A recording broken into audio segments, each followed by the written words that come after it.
Hi, and welcome to Kelsey's Corner. Let me tell you how to. Kelsey has her chocolate wine. All is well in the world. So it's my turn to pick now. Yes, it's your turn. I'm keeping this with me though. And normally, if I'm starting with red, I'm typically gonna go French. France. Au français. Big pick of mine. It's a Côte de Rhône, so that's gonna be a Syrah out of Côte de Rhône. So this is Syrah grape. It has bees on it. Yeah, it has bees on it. It looks beautiful too. College kids would normally just grab like the bag and slap it, but this is a good one to do, especially have a girl over or something.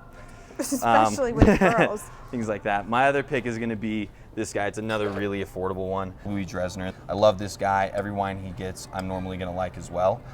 This is wine that does regular fermentation, but also one called carbonic maceration. Oh, I've heard that word which before. is where they ferment the grapes in steel containers, and it ferments within itself, and then they press it. So there's like wine fermenting inside each individual grape.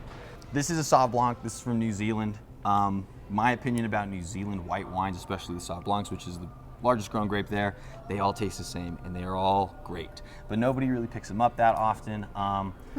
This is like grapefruit and fresh green peppers, and that's a great affordable one that really steers people away, I think, from like the Barefoots and the Moscatos and things like that, to get something that has a little bit more complexion to it. More complexion. Yeah, Pinky's out one. At least his picks are pretty. Yeah, mine, they look okay. Late harvest Sauv Blanc.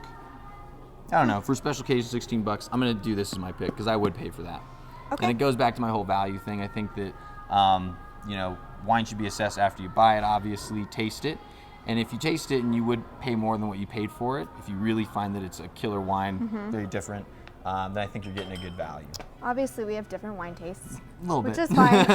I'm the cheap girl, and he's the fancy know-it-all. I didn't go too expensive. They're all pretty affordable, I think, today. Tell me a little bit about kind of the process that like your family uses. The way that we make wine is very different.